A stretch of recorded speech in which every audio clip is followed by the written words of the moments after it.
Hey, what's good, everybody? Welcome to another live session with the Hype Magazine. I'm your editor-in-chief, Cherry Doby, and today I've got four magnificent lionesses on with me today. They are trying to do something about gun violence. I'm gonna let Sis take it away. I've read a little bit about it, but I want to hear from each of you. Saba Chavez, she is the founder and creator of the PR and Arts agency. She puts on amazing events across the country and supports some very important initiatives that we love to get behind. Up in the upper left-hand corner, I don't know how this is going to work, but we got Miss Deborah Gillespie. She is the founder of Mothers Against Gun Violence. To her right, Sarah, is it Fyrick?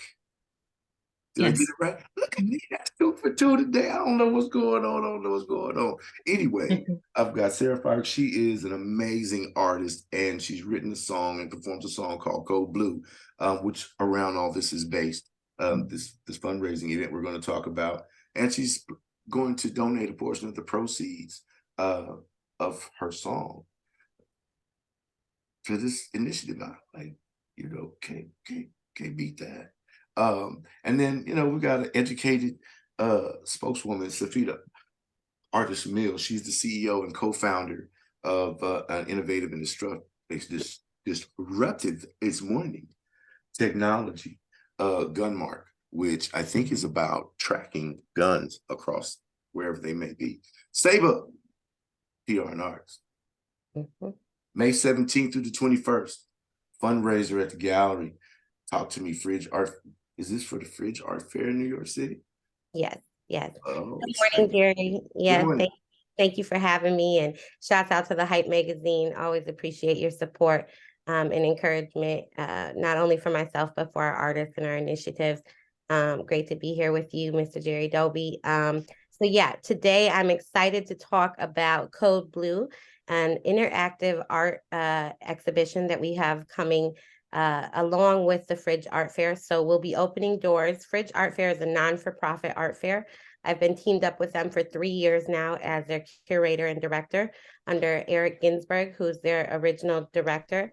And it's a non-for-profit, so we give artists an opportunity to come exhibit in both New York and Miami for Art Basel. And it's really low cost. It's really donation based. So a lot of artists who can't afford those 1,500 up to $100,000 exhibition spaces really get their opportunity to come here. So we have international artists from all over the world, a lot of national artists that come through. So I think around Art Basel last year we had about 58 artists, as well as what I do, and that is the arts of sustainability and consciousness. So I always do interactive art events. That's what my staple is for Art Basel, and we'll be celebrating 10 years this year doing Art Basel, as well as being the advisor to the City of Miami Arts and Entertainment Culture Board. It's always an amazing experience, and this is our New York show. So this is my second year showing. We have 3 galleries on the Lower East Side of Manhattan. 128 Gallery, 2B, 2C Gallery, also known as White Box NYC.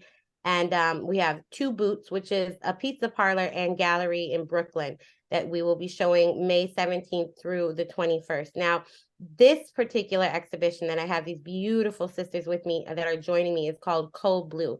Now, that experience and that interactive exhibition will be taking place. The opening doors are May 18th at 7 p.m. There is an Eventbrite for you to connect and get on that RSVP list, as we hope to have 60 to 100 people. Code Blue experience is really a divine alignment. It really is. So as to date, Jerry, there have been more shootings in the United States of America than there has been days in the year. So let me say that again. We call that a state of an emergency. There's been more shootings this year than there has been days in 2023. So this is an epidemic that's plaguing all of our communities. We're constantly seeing it via social media, via news, the sadness, the terror, the excruciating pain that families and our communities are experiencing. So this is, as I said, it's a state of emergency for me. And so our main focus right now is with Code Blue. I named it Code Blue after the song that Sarah has graciously donated to the cause. And I'll let Sarah tell you a little bit more about that. But we'll be dropping it May 18th live in New York City, after the introduction of what Ms. Deborah Gillespie has put together, which is 3 memorial bus stops with QR codes that we have here in Milwaukee, Wisconsin. We're bringing those murals so that people can see what we're doing on the bus stops. And then also the art therapy that she and Dr. Raul from University of Milwaukee, Wisconsin have put together. They've taken articles of the deceased clothing and turned it into paper mache and then put their faces on it as memorial artwork and art therapy. So we'll be showing 6 of those between 2B, 2C, and 128 gallery. So this again is also, they'll be telling stories. They have an 8-minute short film that they'll be showing with us. Sarah will be performing her new single. Again, half of the proceeds of Code Blue will be going back to Mothers Against Gun Violence and Gunmark. And then, of course, our sister who has co-founded Gunmark, Safita Artis Mills, will be introducing a solution to this epidemic, to this problem. And so I'll let them talk a little bit more about it, but I'm super excited. My hope by curating this exhibition is that the nervous system can intake some very triggering information, some very real raw information, be able to digest it, and then be able to automatically go into a place of euphoria as far as finding a solution and a call to action, so that the people and the souls that come and join us will be ready and want to do something about it. And so that we can find, an agreement that there needs to be change. A lot of people, Jerry, talk about change. You can get on these Clubhouse spaces, these Twitter spaces, you can get on all social media. People are always talking about the change, but we want to be the change, and we are being the change. So we're bringing not only this in an interactive art exhibition, but also bringing a solution to the forefront.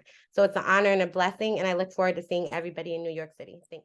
All right, so we're going to kick it up to Mrs. Gillespie, the founder of Mothers Against Gun Violence.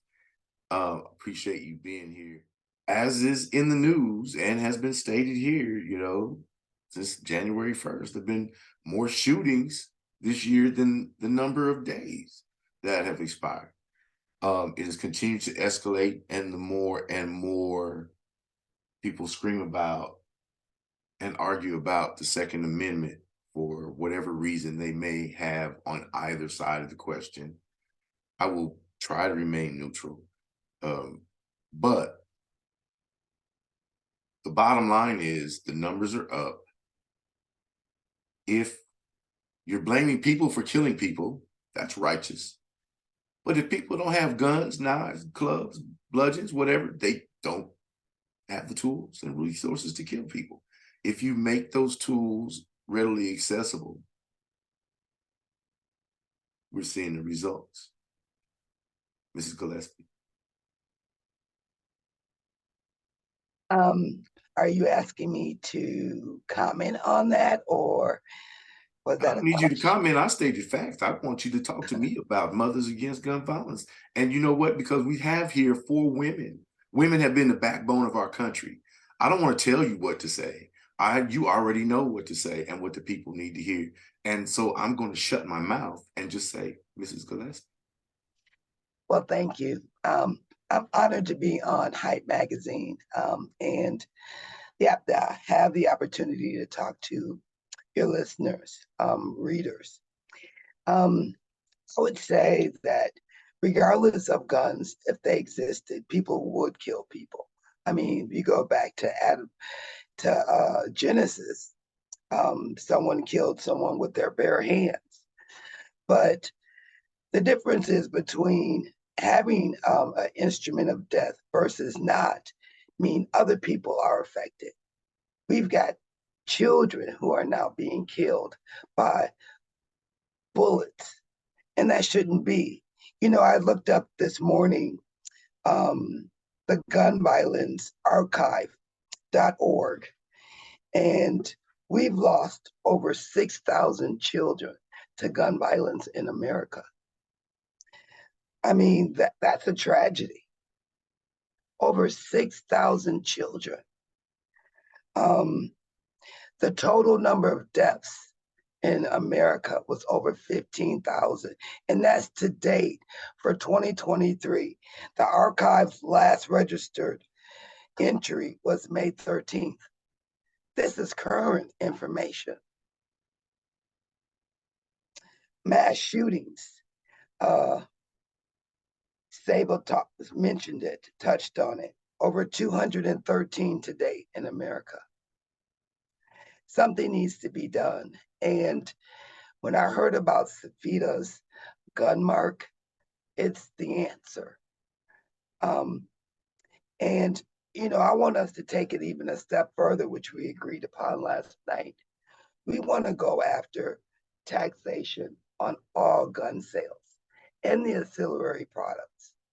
That could finance gun mark, that could finance crime victim compensation, that could finance community programs that are needed in neglected urban areas. That's what we're pushing for. You know, the argument is that, you know, we need to have, I retired in 2013. My last tour was Afghanistan. I've seen up close and personal what weapons like the M4s, and AR-15, etc., the results of the 223 and the 5.56 rounds. When you put them down range and they hit the target, very violent. It's destruction that smashes and tears and just rips through flesh, you know. So, and it goes through body armor. Imagine just the normal citizen walking through the grocery store, or a child sitting in class. They have zero protection. You know, Kevlar plates don't work. Polyester and cotton don't work. So we need to do something that's common sense. If you're going to have them, if you're addicted to them, okay, fine. Well, let's do something to make sure that we don't have the illegal weapons crossing state lines, people who don't need to have them. You know, because what? Illinois has some of the strictest state gun laws or whatever, but you can go across the street in another state, get what you want, come back. It's Wisconsin. Oh, I'm sorry. Go ahead. No, please jump in. Wisconsin is a part of that gun pipeline because we do not have those same laws. So you're right. It needs to be federal. It needs to be federal. I'm not saying take away all guns, but I mind comrades used in combat do not belong in the hands of the average person. That's right. That's right. We were sent out with tools to destroy something, to make sure that when they went down, they stayed down. That's what they're for. They're hunting, but human hunting tools. We don't need that on the street. And that's why we need to reinstate the assault weapons ban now. I would agree with that. 100%. Yes. So, you know, you come with a solution. There's the problem. We all know the problem. You come with a solution. You got to finance the solution, and people jump on board and chip in and try to make a difference the best way they can. So we have an amazing artist here, Sarah Fyrick, who has jumped in with half of the proceeds of her song, Code Blue, will be donated to the solution, Gunmark. But first, we want to catch on to why Sarah jumped on board. What was it? What was the defining moment for you that said, you know what, I need to join with these movements? Thank you, Jerry. You know, I think my why as an artist runs pretty deep as far as like when I decided that I wanted to use my voice with a purpose and for good. I had in 2019 discovered a letter that my mother saved from when I was a little girl. And I wrote about how I wanted to use my voice to help homeless or help people that needed to pick me up, or use my voice for good and for purpose. And when you're a young woman in the music industry, it's sometimes hard to feel like you can find a place with that. So I had pursued music quite aggressively in my early 20s, and then took a big long break and helped build a public radio station where I helped increase and amplify wonderful artists, wonderful community organizations. And that's actually where I met Deborah. So I met Deborah when I was a part of a public radio station and learned about her story and her mission with Mothers Against Gun Violence. And Deborah has unfortunately lost a son due to gun violence. And now her husband has lost a son in the last 3 months.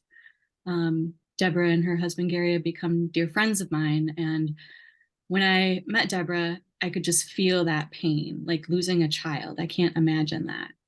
And to know that she has taken such a traumatic loss and turned it into a movement to help others that have lived through this is something that takes incredible strength in my eyes. And I can't help but not want to help with something like that. The song Code Blue, I had the sincere pleasure of opening up the Voices of Gun Violence theater production that Deborah had helped capture. You've done around 90 interviews now, Deborah, is that right? Oh, you're on mute. Actually, it's over 100.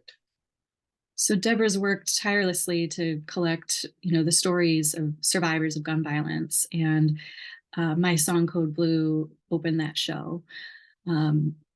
My why is really Deborah and supporting what she's doing to rally the community to help others. And I think that the big thing with this issue is we need to humanize it.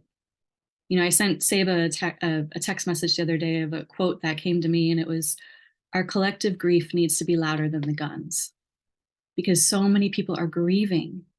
With all of these numbers comes grief, it comes loss. It's a story of somebody losing their brother. It's a story of somebody losing their husband, their child, their son, and I feel like this world has gotten so deep into politicizing everything and not really humanizing it. So as an artist, I view myself as a humanitarian first, of how can I use my voice for good, whether that be at my day job in public media or a nonprofit that I'm working for, or using my voice as a recording artist. And I think sometimes as an artist, you can think, well, you need to wait till you like make it big so you can give away a bunch of money to do good with your voice, right? Like sometimes the world makes you feel that way. But I do think that if each one of us used our gifts and our purpose in a way that's uniting community and helping to build community and helping to work towards solutions like what Safita is building, if we unite those voices and our purpose around whatever life experiences we've had, and we use them as a tool to create community and build, that's where real change happens.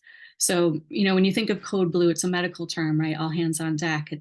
This is a moment in our country's history, and it's been for a long time. So the Code Blue is delayed, right? But time is of the essence.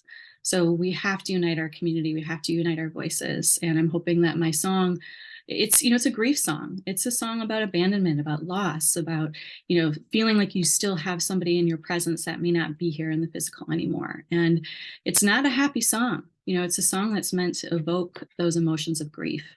And I think in a world that's fast-paced and instant gratification, as somebody who's lived through grief from the sense of losing, like my father, who was my biggest supporter, I can't imagine losing somebody to gun violence in the way that Deborah has, and Safita, you have as well. And I just feel like we have to humanize this issue, and we have to unite, and we have to find ways to depoliticize it. So that's part of my why, Jerry. Thanks for asking. I'm so intently listening. I agree with you, Sarah. Thank you so much for what you're doing. And, we were talking, I mentioned you because individuals have to get behind these movements and support and help fund it. But Ms. Gillespie said something earlier about the sales tax, right? So they take appropriations from the government, from the federal budget every year for farmers, for, I don't know, we need more paper clips in the White House. They appropriate funds for some asinine garbage that comes through, Congress and the House, man, and the Senate and the House. And if you can appropriate funds for that, you can appropriate funds, if you've got to keep your guns, for a system that helps the world and law enforcement track those weapons, and the people who own them. So it can be done attaching sales tax. How about let's not do the pass-through tax anymore that we give to the utility companies? If you look at your bill, right, and it says pass-through tax, we're paying their cost of doing business in your city for utilities and fuel companies and things. These things, instead of going back to their planes and to their bonuses and into their coffers, to their bottom line, could be used to help them become better corporate citizens by helping to save our children. It's a long, prorated, protracted way of saying Gunmark could be the solution that we need. Go ahead, Miss Gillespie.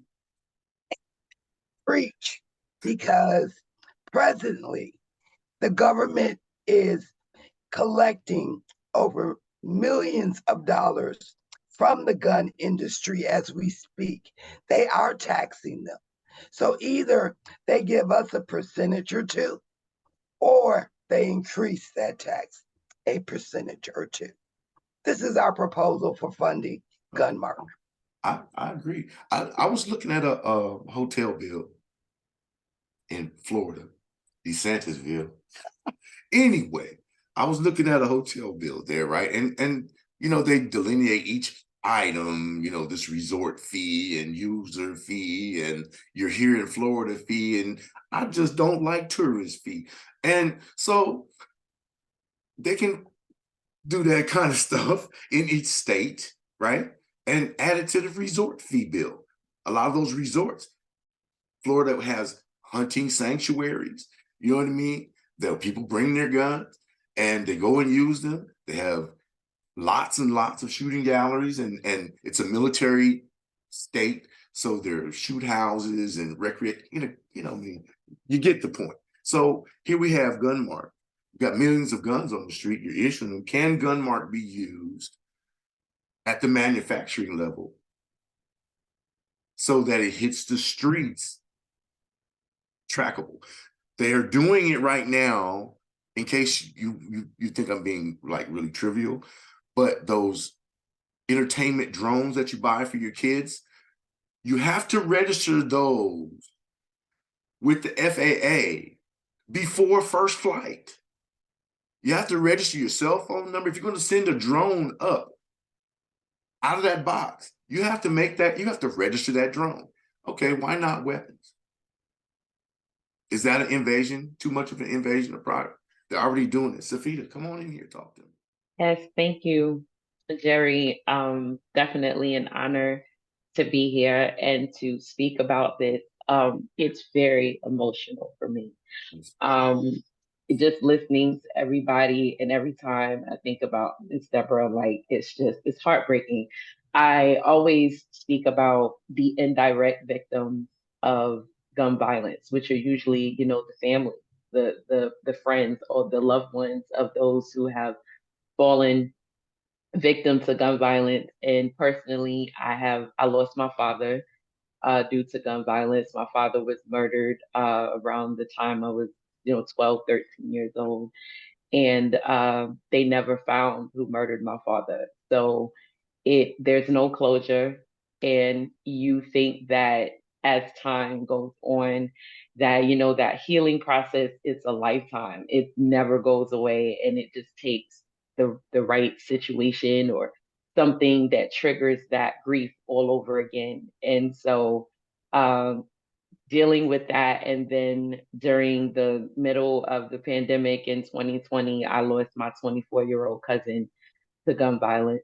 And this is a cousin I was really close to, that I watched grow up from a baby, that I used to babysit, and that, when I see him, pictures of him, I still see that kid, and it was really, really hard to go through that process, and already having to deal with grieving from almost losing my own child to totally different circumstances, and then seeing my cousin in a casket. That, I think that just really like did it for me, to just kind of watch my sons and their, the younger cousins in my family completely fall apart, because they had never dealt with anything like that. It had never hit that close to them. So seeing the anger, the frustration, people wanting to seek revenge, and just so many emotions that people go through, I don't wish that on anyone. And so just understanding how it feels for me and how it feels for so many like me who have been indirect victims of gun violence, and then seeing what's happening in the world with mass shootings and innocent children that should only be worried about learning and getting an education, also having to worry about the possibility of dying in their classroom. Mm. That is insane to me. And that is unacceptable. So for myself and my tech partners, Dr. Kamea LaFontaine and Zach Mangale, we have come up with what we are hoping will become a standard in terms of the technology that offers a solution for not only tracking and tracing guns by utilizing IoT sensors that work just like anything else that is connected via GPS, in ways that we track other things, and including being attached to our cell phones, which pretty much tracks everything that we do and everywhere that we go anyway. So when it comes to issues of privacy, or people even being concerned or leery of it, if you have a cell phone, you're already being tracked. That's just the reality. So why not utilize cell phones and technology within firearms to not only trace where the firearms are at all times, but to where there is a system in place, a warning system in place that can help prevent it from happening, to help prevent people from dying and losing their lives because they have enough time to lock down a school or a government building or a shopping center, to prevent an active shooter from even entering the building and be able to utilize that firearm to kill dozens of people.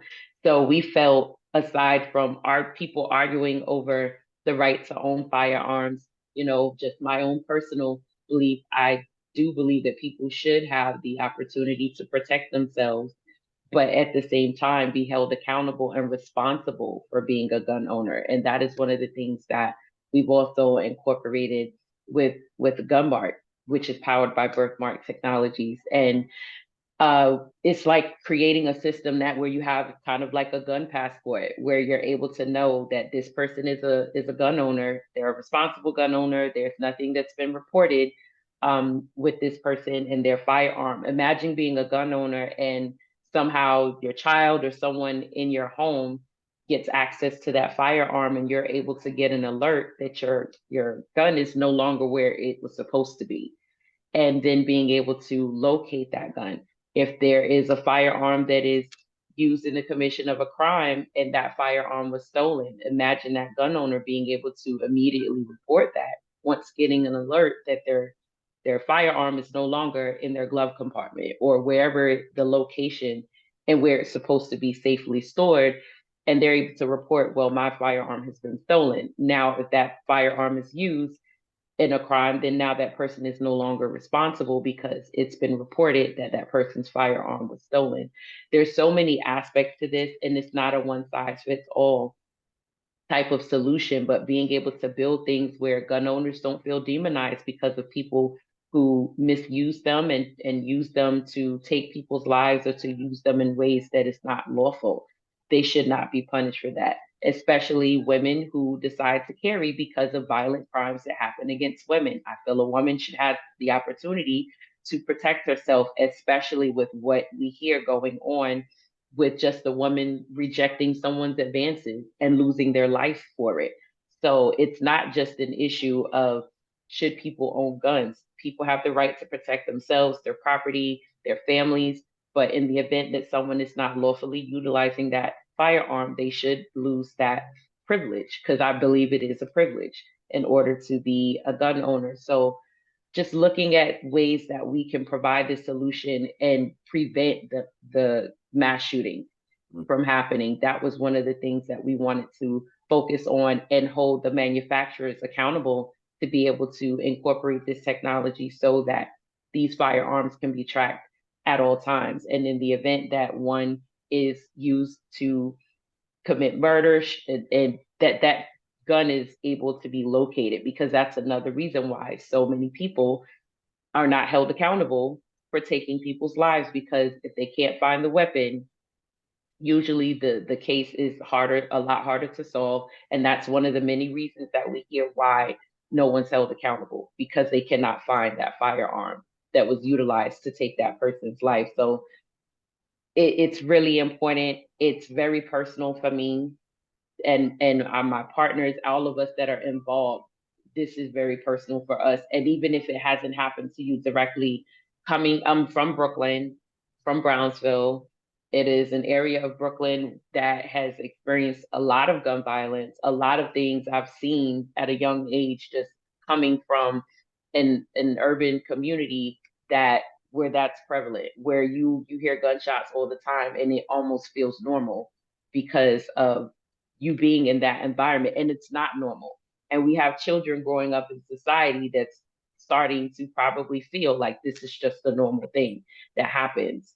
And so they become desensitized, and we don't want that to continue and continually traumatize our children and impact our children in a way where they can't even focus and concentrate on learning because of just thinking about the possibility of that happening in their school, or it becoming to a point where they have active shooter drills in schools. They have them in retail store locations where employees are learning what to do in an active shooter situation. I would have never imagined that we would be living in a society where that becomes a norm. And that's why Gunmark is very, very adamant about this becoming a standard and something that is not only adopted state by state, but that it becomes something that is federally accepted and that becomes a standard that puts that responsibility on gun manufacturers to make sure that this technology is incorporated. You know, I love the idea. I absolutely love the idea. But I also understand the fight. I, like you, believe that people should be able to own weapons. For me, it's the classification of the weapon. Yeah. Hunting rifles, we don't use AR-15s for hunting rifles. I mean, I tried to shoot a deer with the M4 once while I was deployed somewhere, and I missed miserably because I didn't have the range and I couldn't recite fast enough. You know what I mean? So it's not a hunting weapon unless you're sitting there waiting for the animal to get on the X or the person. This is to walk into rooms and clear houses quickly, rapidly, you know, as fast as you can. Anyway, handguns are fine. You know what I mean? For home protection. Most people don't know how to move with a long gun inside of a building anyway. It's not natural. Easier for the short gun, for a handgun, to be used for defense. Know that you're going to have this fight about the privacy issues. And I know that you've already discussed it, worked it out. Like I said, these guys don't know what they're dealing with. There's 4 women on this screen. Okay, that's 4 people that are smarter than at least 40 of us. And they've come together to make something happen. People should listen. There are already a lot of mistakes out there about how we view, talk to, and appreciate, respect, and protect our women. But now our women are doing what they've done throughout history. They're trying to protect our children. And of course, men, and you know, I'm not usually you know, someone to be self-deprecating or anything like that, but I have my hard-headed moments that I just flat out won't listen. How my wife of 20 years has stood me for this amount of time, I have no idea, in all fairness and honesty. But we have a bunch of me's sitting in Congress and the Senate that won't get up off their behind and make these changes. They're fighting the citizens and the mothers who are just calling for some common sense stuff. You want to have your guns. Here's a solution. Gunmark seems a perfectly reasonable solution to me. As they have mentioned before, you're worried about privacy. You know, your phone is tracking. Proof of that for me was I was talking to my wife about something totally unrelated to my phone, but I went on my phone and I got suggestions about from the conversation. I thought I had Siri turned off. She didn't turn itself back on. See, so you're already being tracked, as they said. It's bona fide. What is that? The what is that rule 1502 that they're fussing about because it allows intelligence services or whatever to, in the tracking of foreign adversaries, if there's an American, you know what I mean, involved, they could track them too and their families, and it's got this big thing. So it's going to be a fight, but let me know where my weapon is, or have my weapon used for something that I did not intend, and forever face the consequences of having destroyed other people's lives in a negative incident. Which one are we going to compromise on? You guys are being hard-headed. The women are coming with a common sense solution. Code Blue, May 18th, New York City. It's going down. Look, I'm gonna do the best that I can. Editorially, you know, you got my ear, and you know, certainly share with our audience. But you know, I would challenge men, those that consider themselves to be real men, and I'm not talking about gender bull crap. I'm just talking about men who identify as men, who actually recognize the value of our women, their intelligence, what they're saying, and how they're trying to help us lead our communities out of this disaster, this travesty that we're suffering through with the loss of children, the loss of innocent people in grocery stores and whatnot. I mean, we just need to listen to them. Be real men, stand up. Be real men, work beside the women that are working beside you in the Senate, the Congress, the White House, your state legislatures, the women in the street. Don't lord over them. Don't push them to the side. And here we have a representation of a victim and a double victim. A mother who's lost a child. A woman who has lost her father and a brother. Come on now. We're watching it every day. This is common sense. We have to support. We have to support Code Blue and the tour. It's running May 17th through the 21st. It's kicking off in New York City, May 18th. Give them, Saba, the contact information. You know, it's available on Eventbrite. I think you still have the sponsor and vendor opportunities available as well. There's a website called fridgeartfair.com, I think is the general. And Saba Chavez is the curator. I'm gonna let you close out. Actually, before we go, I'm gonna let Ms. Gillespie close out, but Saba, I want you to talk a little bit more. Give us the contact information, phone numbers, et cetera, for more information. Go ahead.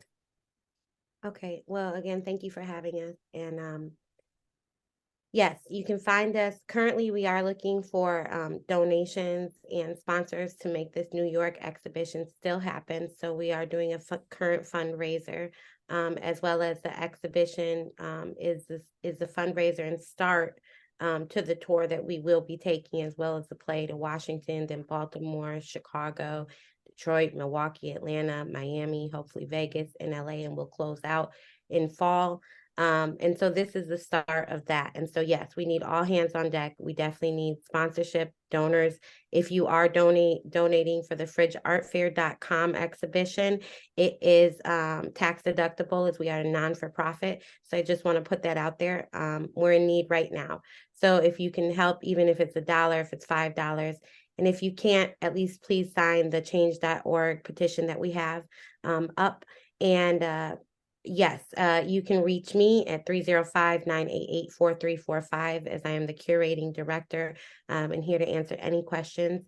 And go check out fridgeartfair.com. You can donate through the donation link there.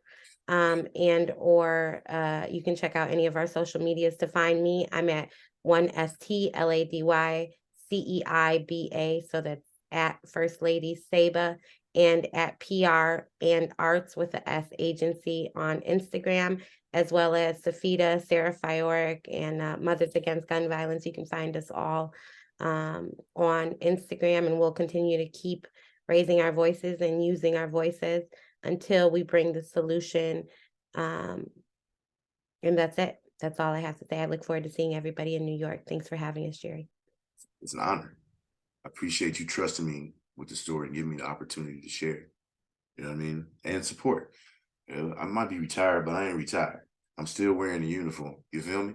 Uh, I think I said it before. I'm a father of 6, a grandfather of 15.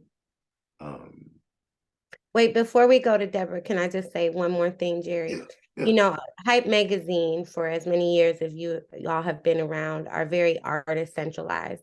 And I would be remiss in saying if I don't remember all the artists that have lost their lives to gun violence, including Lala Brown from here in Milwaukee, Wisconsin, who I was very active in her case, as well as getting her day proclamated and still working with her family every August 9th here in Milwaukee. And again, it's just like the ladies have shared, it doesn't go away. You remember it because you remember the last conversation. You remember their smiles, their music.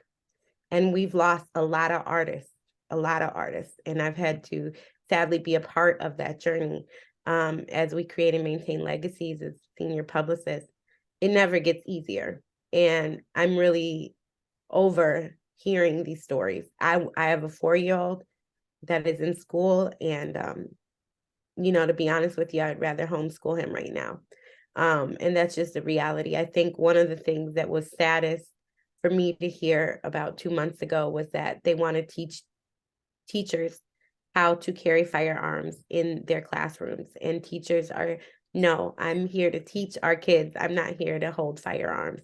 And so I just wanted to bring that in because the Hype does honor and highlight so many artists that it's important to see it. It's important to understand it so that we can put ourselves in other people's shoes, even if we're not directly affected. We are affected. So thank you again, Jerry, for having us. Oh, it's my pleasure. Look, you know, the Hype Magazine, we cover everything news from hip hop to Hollywood. This is our 21st year. We're turning 21. We're full grown now, they say. And we do what we can to join with the community to support initiatives that mean something, not just because someone jumps out there and says, oh, we have a problem, but they haven't worked out a solution. They haven't had discussions. They're oftentimes ignoring the underlying issue for the emotional issue.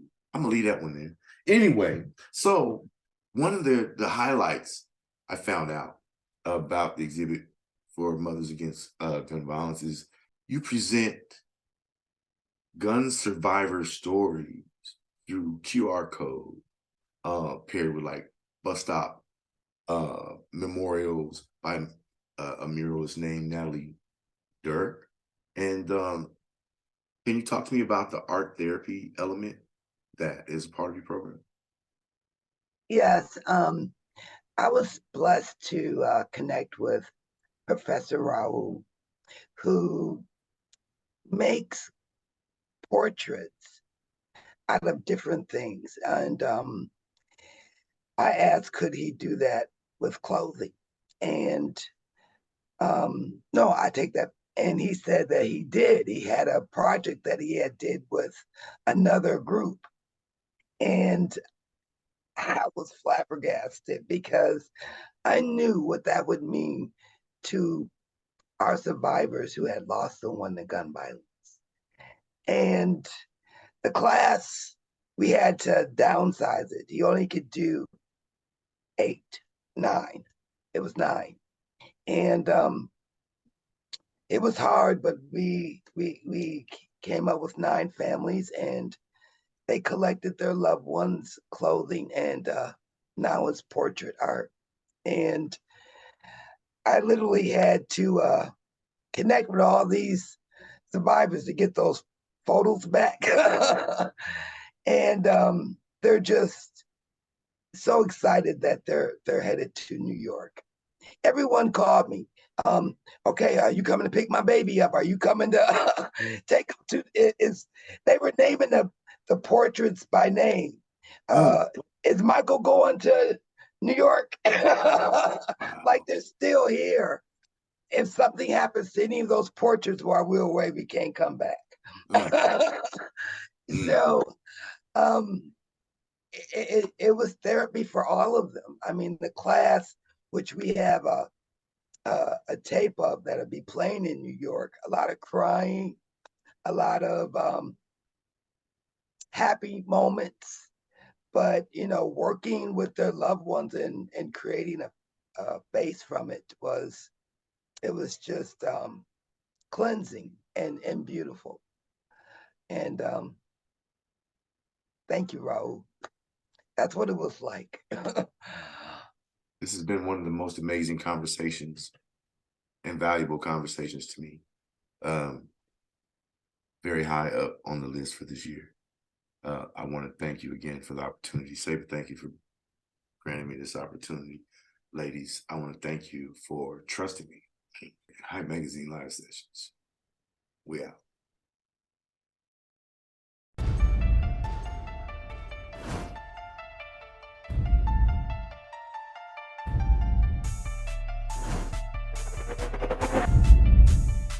As an artist, we should reflect the time. Why you so talented? Cause I'm black. Why you so amazing? Cause I'm black. It's really important that we build characters so that people understand their story matters. 2 Chainz and I both are just really into good food. And when you know you are royalty, you will only aim in life to be royalty. We're doing it right now. I don't give a damn what they say about me. Yes, I called your ass out. I know I shouldn't be saying this kind of.